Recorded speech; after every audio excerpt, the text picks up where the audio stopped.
Listen up, people. That's right. It's time to listen to the sparks of bliss in your life. I'm your host and life coach, Caroline de Posada from Miami, Florida. And this podcast is an invitation to join me in upgrading our mindset, wellness, and relationships so that together we create a life that unlocks our bliss. Join me each week as we explore practical strategies, inspiring stories, and the moments of clarity, or as we like to call them, los momenticos, that make the world a little more magical. Consider this your weekly dose of wisdom in your pocket. Are you ready? Let's do this. Hey, Blissener. Welcome to episode number 58 of Blissin' Up. Okay, so we're going for this again. If you listened to the episode last week, then you may already know that last week, for the very first time, probably the second time, I attempted to record my podcast on video so that it could be available both in video and audio platforms for you. And it was an epic fail, complete epic fail. So I didn't get a chance to post it last week. But you know what? Here I am again in front of the video camera, going for it, evolving, progressing, and sticking with it. So hopefully today will be the first time that I post a video and an audio podcast reel, so you can catch it on YouTube and on Spotify, Apple Podcasts, or wherever you listen to podcasts. So we're setting the intention that today this is going to work. Wish me luck, and let's begin. All right. So for today, I have a very important topic in mind to share with you. This is one of the most important things I have ever done in my life, and it is the thing that I think shifts my energy the most and has allowed me to design a life that sparks bliss. And that is what we are here for. We are here to design a life that allows bliss to find us. But in order for bliss to find us, we need to know what it looks like, know what it feels like, know how to see it and listen for it and pay attention to the moments of it. And we think that that happens by chance, but I don't believe it happens by chance. I believe it happens by choice. So this is what I want to inspire you to do. And today's topic is like number one on the list. And that is romanticize your life. What does it mean to romanticize your life? Here's the deal. When you remember your life, you remember it in moments, not in full days, not in full pictures. Half of the things that we experience in our life get lost in memory. It's almost like they vanish, they disappear, they evaporate. And the only thing that remains are little core memories throughout our life that stick out and that mark moments and days. And there's a concept, there's a Velcro Teflon concept. My friend Betsy talks about this all the time, where humans tend to mark tragedy and trauma and negative moments. They attach to it like Velcro. They stick in your psyche, in your memory, in your essence. But joyful, happy moments tend to slip away like Teflon. They're not as easy to stick, maybe because they're not as impactful, or maybe it's because we haven't developed the skill set to make those memories sticky. Romanticizing your life is a way of creating stickiness to the magical moments so that the only thing that sticks to like Velcro isn't the traumatic moments. This is not to suggest that you won't experience painful, traumatic events in your life. Of course we do. But we can match those moments with romantic, blissful, joyful moments. And these moments don't have to be these big, extraordinary, milestone, climb the mountain moments, although they could be. They can also be everyday moments. And I want to teach you how to do that. And I think the reason this topic really surfaced for me this month is because last week when I was naming the theme for June, and this is part of my framework, I have a framework called Live with Intention, which is where you notice, you name, and you nurture the life that you are designing, the life you are writing in this book of life of yours. I named a theme for every month, and that becomes my North Star and my focus and my direction. And for June, the theme that I named was energize, because I wanted to feel energized this June. I want to feed my energy in a positive way. We are made of energy, which means we always have energy, and yet we have this unique ability to nourish our energy or to drain it, which psychologically makes us feel like we don't have any. And I want June to be a recharging of your energy. So, as I've been thinking about what is life giving, what is life draining, or what is energy giving, what is energy draining, what I thought about was the concept of romanticizing your life. So let me explain what romanticizing your life means. Life is life, and how we look at it is our choice completely, right? Your perception is your truth. So I always talk about this. The act of changing the way that you look at your life, like literally changing the lens. You are putting on a different pair of glasses so that you can see the world differently. This right here determines your reality. This right here creates your unique experience.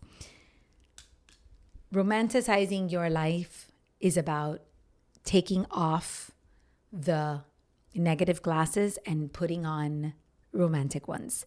It's about choosing to create romance in the most ordinary moments in everyday life instead of wishing, waiting, or longing for romance to magically appear in your life. So how do you romanticize your life? And I would say there's a few ways. One way is by naming the moments you're living. Labeling, naming a moment makes it a little more romantic than it was before you named it, right? Just because it creates a mark in your brain. It makes it, naming something makes it stickier. It makes it attach better, right?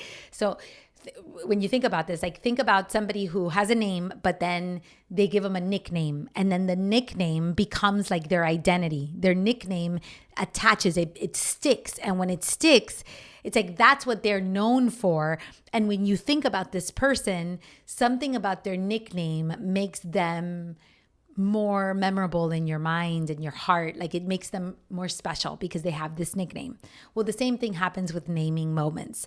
So you may already be doing things in your life that are great, but just by naming them, you change the dynamic and you change the experience. So when I had my kids were little, I took a parenting course on, I don't remember the name of the parenting course, but it was a great parenting course. And it was on like helping with tantrums, disciplining children, all the things, like raising them right. And I remember that one of the things that this lady, I think her name was Amy, spoke about was that each child deserved some one-on-one quality time with their parent. And she had a name for it. And I think it was called Mind, Body, and Soul Time, if I'm not mistaken. And she would say, every day you should dedicate 10 minutes of your day in the morning and at night just exclusively with one of your children, no matter how many children you have. So even if they have siblings, each child should have one slot of 10 minutes in the day that is your special time so that you can dedicate it fully to them and they could feel seen and connected and all this kind of stuff. I thought it was a great idea. In my case, it was a little hard because I had 3 kids of very similar ages all together. And sometimes carving out 10 minutes per kid every day was a challenge. It really was.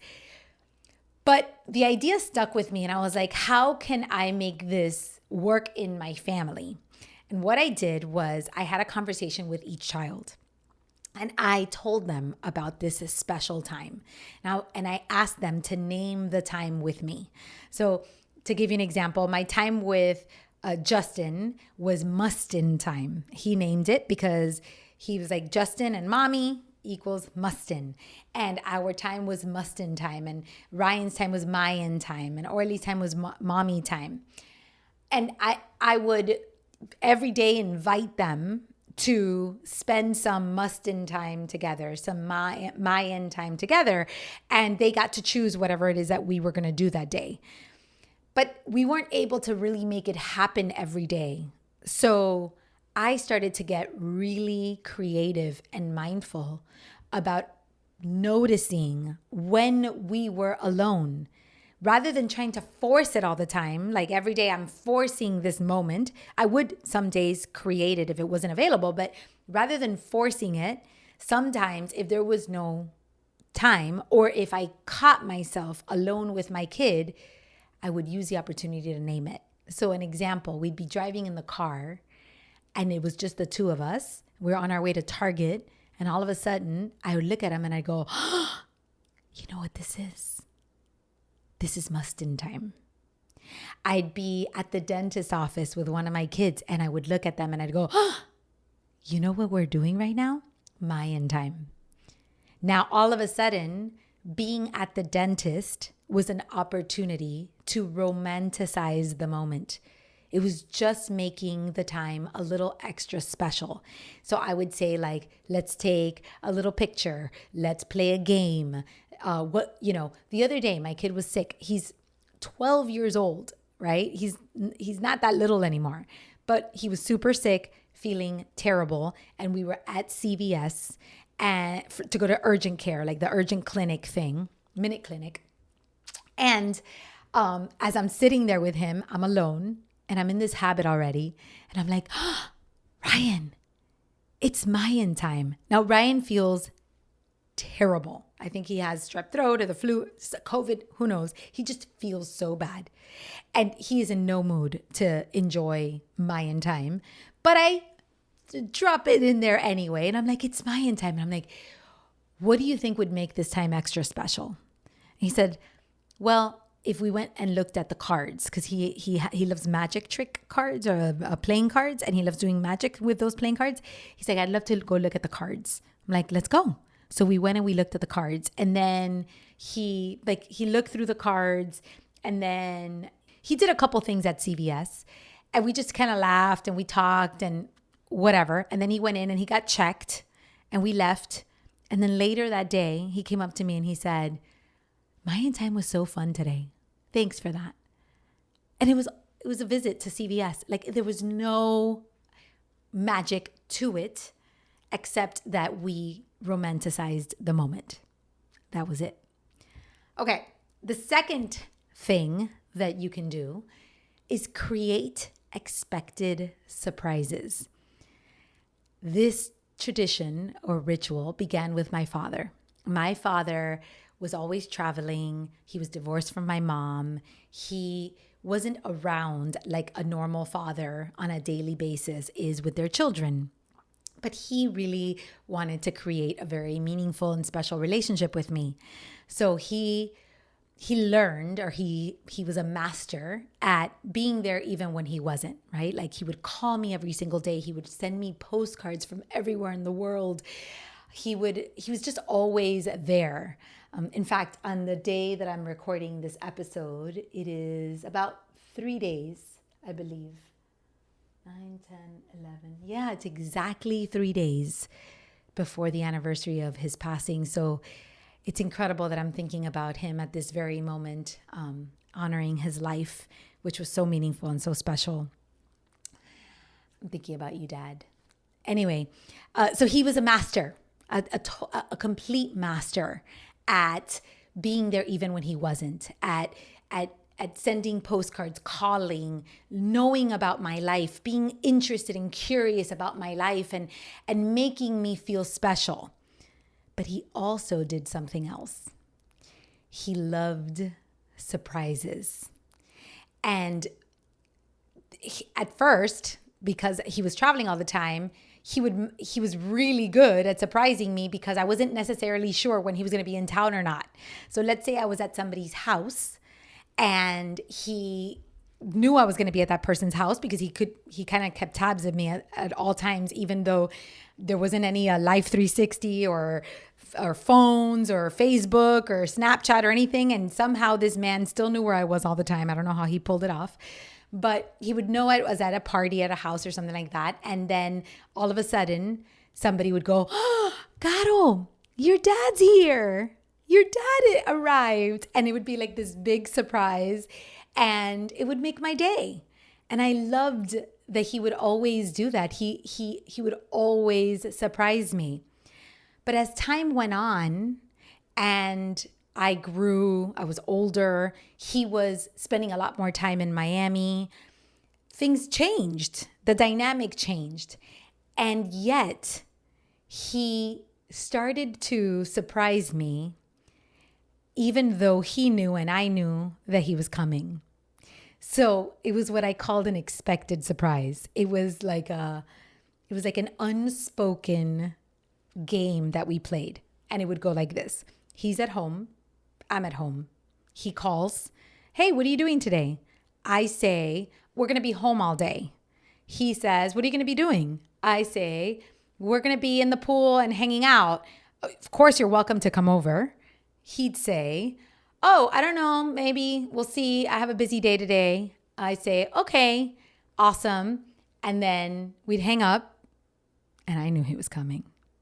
And 30 minutes down the line, there'd be a knock on the door and he'd walk in like as a big surprise. And it was not a surprise, but it was a surprise. It was like an expected surprise. And he would do that all the time. If I was delivering a speech somewhere and he was in town, I knew he was never going to miss the speech. Like he was going to show up, but he wouldn't tell me he was coming. And then I would do it to him too. If he was at dinner somewhere and I was nearby, I would pop into the dinner and he knew I was going to pop in because we never really 100% knew, but we knew. And it was a game. It was playful. It was fun. It was expected, and yet it wasn't. And it made it romantic. I'll tell you a quick story.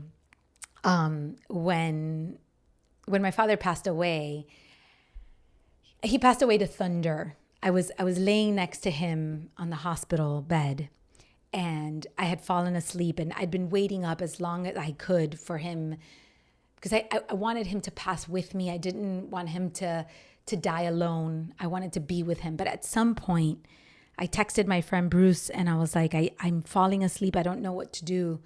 And Bruce said, "Hold your father's hand, say goodbye, and go to sleep because he knows you're there. He knows you're not leaving." So I did that. I held his hand and I laid down and I went to sleep. And I said a little prayer and I said, "Please, God, let me know that he is gone. Just let me know." And the nurse said to me, "I'll be coming in every 10 minutes or so to check on him because we know he's going to pass soon. So don't worry. We'll wake you up if he passes." So I fell asleep. And then all of a sudden, there was like a bolt of lightning. And I guess the light of the lightning went through the window. There was this big window in the hospital where he was at. And it was so bright that I guess it must have woken me up. And there was a huge crash of thunder. It was a roar of thunder. And in that moment, I heard it in my head. And I don't know if this was my voice or what it was, but I heard, "We've taken him. It's time." And I opened my eyes and I looked over at his face, and he had this little artery, this little vein that had been pulsing. And that's how I had been gauging whether he was alive or not. And it wasn't pulsing. And it was like at that moment, it felt like, it must have been a second, but it felt like it was a minute long that the lightning shone light on him long enough for me to see that little vein and to wake up and all this kind of stuff. So that moment was very marked in my brain. And from that point on, I made a decision that whenever it thundered, I knew it was my father. It would be my way of romanticizing our now soul relationship because our physical relationship no longer existed. So we'd be at home after he passed. The kids would be playing and it would rain. He passed during rainy season and it would thunder. And I would say, boys, stop, say hi to Papa. Say hi to Papa. And they would stop and they would look and they would say hi to Papa. And it's not that I believed that every time it thundered, my dad was like literally causing it to thunder. I just decided by choice that I was going to romanticize our soulful relationship. And then the craziest thing happened. I would see it thunder everywhere in moments where it wasn't supposed to thunder. And if you are close to me, you may have been in situations where you have witnessed that thunder pop up in moments where it would have been my dad that popped up. You would know. So the other day, I was hosting an event called Fika. It's a beautiful event that I host with my niece taught me about it, Alexandra. It's a Swedish tradition of connection and tea. And I'm hosting it at my friend's house. And that particular day, it was torrential weather here in Miami, absolute torrential weather. So because I was the host of this event, I kept looking at the door for all the people that were coming in, and I was checking my phone, because some people were like, I might arrive late because of the rain, or maybe I won't make it. There was just a lot of hustle and bustle around the rain. But my friend Daisy was at her house. Daisy knows about the thunder. Daisy has experienced that thunder with me in very powerful ways. So all of a sudden, I'm standing with a group of women, and Daisy comes up to me, and I'm distracted and disoriented. So I am not paying attention to thunder right now. I'm paying attention to all the women in the group as the host that I was trying to be. And Daisy runs up to me and she says, Caro, look, your dad came. And in that moment, my friend, for the first time in 10 years, because he passed away 10 years ago. In 3 days, it'll be 10 years. For the first time, I literally forgot that he had died. I got so excited and I looked at the door because I was certain he was there. I was just certain. It was so impactful that Daisy looked at me and like everybody that was there saw my face shift with this enthusiasm that Daisy had to point out, it's thundering. And then I realized it like in that split second. No, he's not physically here. It's thundering. And it impacted me so deeply that I started to cry. But I wasn't crying of sadness. I wasn't crying because he wasn't there. I was crying in gratitude that he could be there because we had such a romantic relationship, because there was so much bliss in our relationship. And this is what I want for you to create in your life. Not by chance, by choice. I want you to think about how you can create romantic relationships in your life with the people that you love the most. It doesn't have to be a spouse. It could be a friend. It could be a child. It could be a nephew or a niece. It could be your spouse, it could be anybody, but creating romance in the moments just by making things a little extra special. My husband has also helped me with expected surprises. I often talk about how the very first year that we were dating, he stormed into his apartment with a Christmas tree while I was studying for my law school exams. I was in his apartment. We did not live together, but I would come to his apartment on Tuesdays to watch a TV show, and it was like our date night. But I was there before he got out of work. So I was studying for my law school exams, and he storms in with this Christmas tree, which I thought was like the cutest thing ever because we weren't married and we didn't live together. And he was like buying us a Christmas tree. But we knew we were going to get married. Like we knew that this was forever. And it was going to be our first Christmas together. And it was such a surprise that from that moment on, we kind of made it a tradition that every year he would surprise me with a Christmas tree. Now, we've been together for 20 years, and I know he's going to surprise me with a Christmas tree.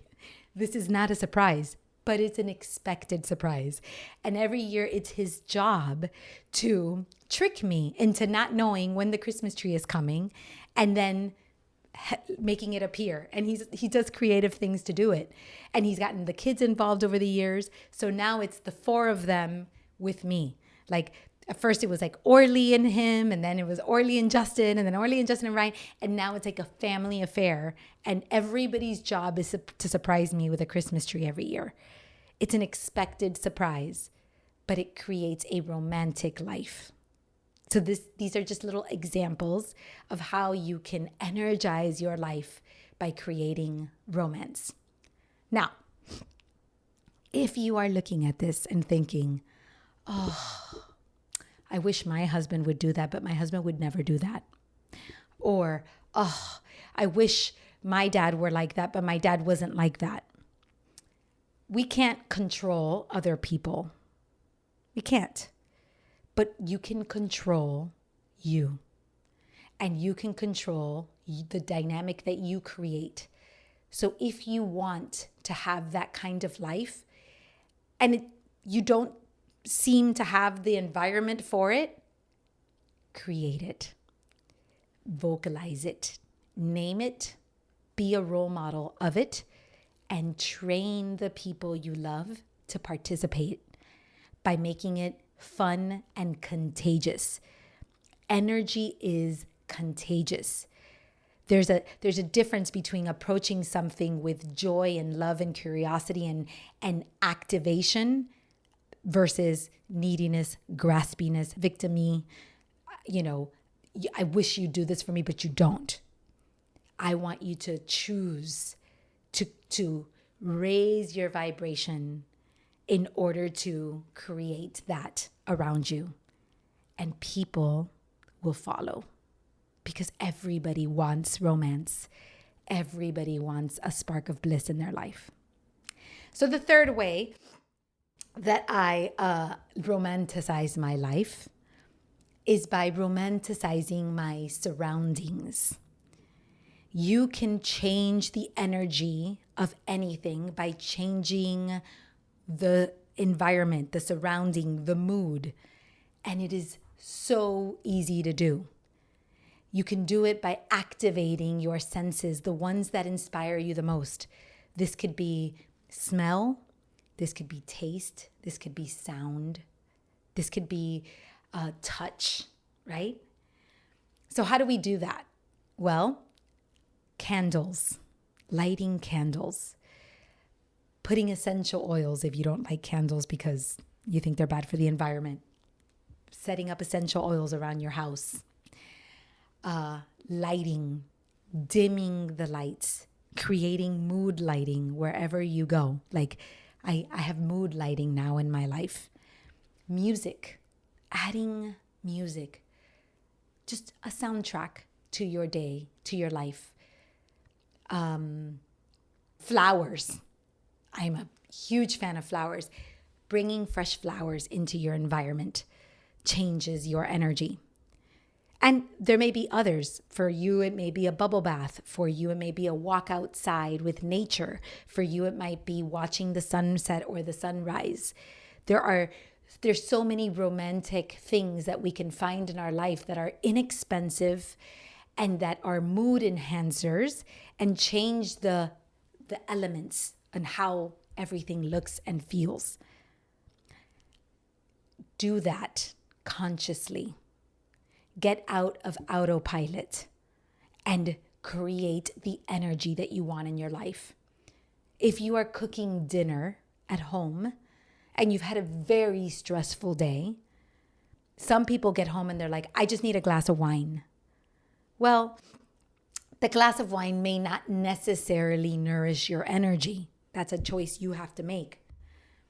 But if you find that the wine leads you into a spiral where now you're gaining weight, or you feel like you have a headache in the morning, or you feel groggy and it doesn't help you wake up, or one glass turns into a bottle and it's really hard for you to stop. Like, if you find that that doesn't serve you well, what if you used a different way to unwind by cooking and lighting the house differently, putting some music, inviting your spouse to dance for a second, just a little moment, or inviting your kid to dance for a second, laughing, just being playful, making the moment just a little more romantic than it was before.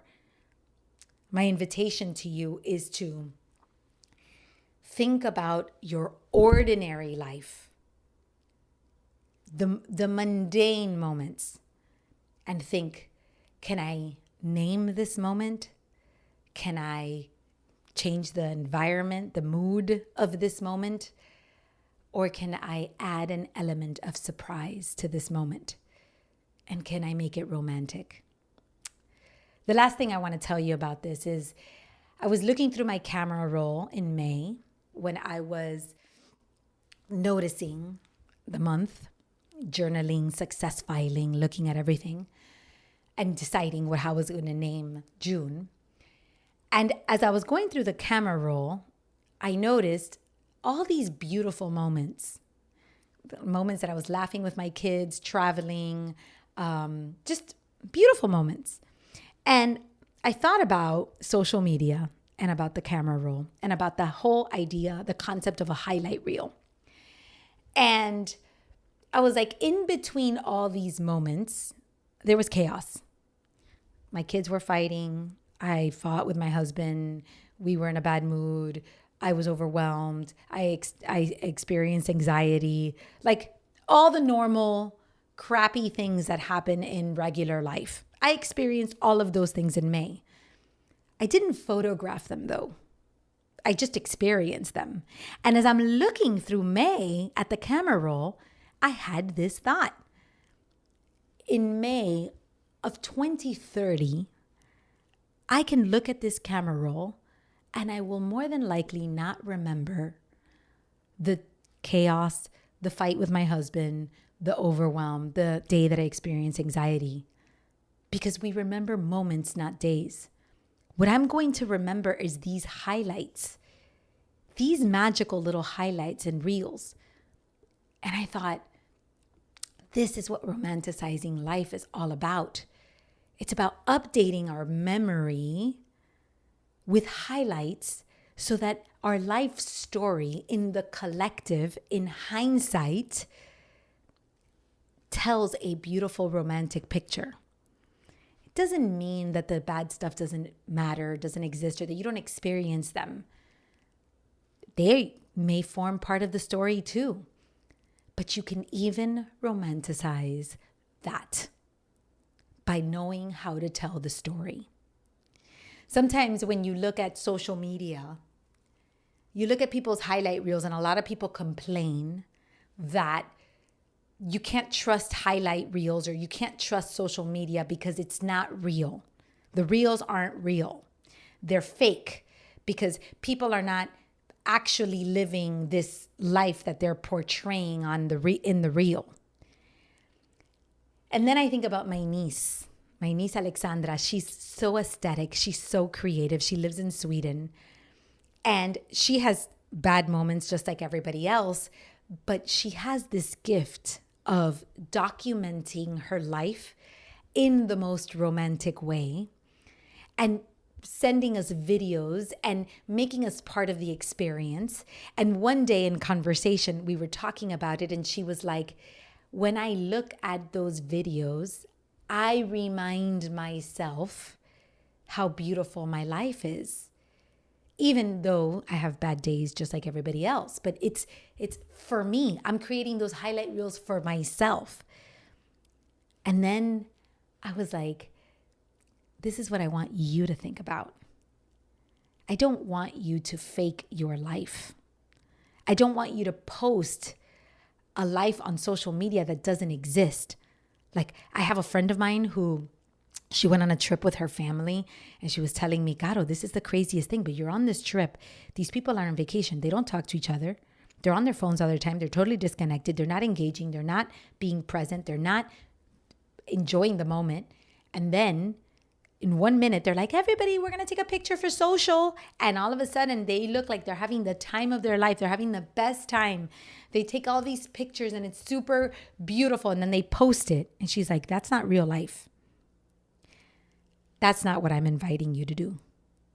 What I'm inviting you to do is to live a romantic life, document it, and then remember it. That is romanticizing your life. So if you have a little moment like Alexandra where her kid is running up a hill, or he's with nature, he's looking at the butterflies, and she takes video of that moment and she captures that moment, and she adds a background of music to that moment, and she posts it on social media. One day she's going to look back at that moment, and she's going to remember that time. She's not going to remember the tantrum the kid had right after the butterfly picture, because she lived that moment. She captured it. She romanticized it. It doesn't mean that the bad things didn't happen, but that moment became a core memory. The essence of that moment is what you want to remember. It's that it happened, that you lived it, and that you were mindful enough to capture it. So I'm not asking you to take pictures for social media for other people. I'm not asking you to try to fake or force a narrative that doesn't exist. I am inviting you to start choosing to live that narrative for real, with eyes of magic, looking for synchronicity, looking for the specialness, looking for the moments that produce a romantic life. And then go ahead and add a musical background to it. Go ahead and make it a little extra special and update that memory in your mind. Because when you look at it in hindsight and you remember all of those moments, you're going to experience bliss a second time. There's 3 times you experience bliss in your life. When you dream of something that you want to create, you could actually experience that moment in real time. You can experience that romance right then and there, that bliss right then and there. When you experience it, that's the second time, in real present time. That moment when I looked out the window and I saw my dad. And when you remember it in hindsight, you can experience bliss in hindsight, in memory. So romanticizing your life is about having the mindfulness and the awareness of making this moment matter and creating a moment that you can remember forever. That will change your energy for the rest of your life. It will energize you in a completely different way than you ever thought possible. And it's like turning the faucet on. Once you live with big eyes, with magic eyes, that faucet flows freely and the magic appears abundantly. That is That is my truth, and I hope that it becomes your truth. So, on this sacred Sunday, I invite you to name the moments, create expected surprises, and romanticize your surroundings by changing the mood with your senses and with your energy. Have a happy, sacred Sunday, and I will see you next week.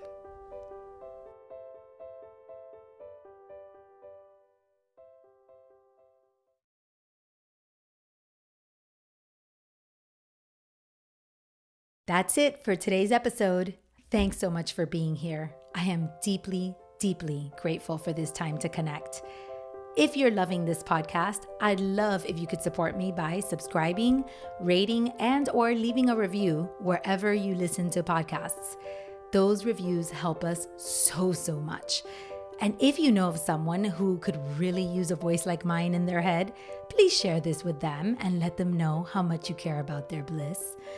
Now, if you are feeling called to dig deeper and really work on elevating your mindset, wellness, and your relationships to create a healthier, happier, and more meaningful life, then I invite you to schedule a 60-minute complimentary consultation with me.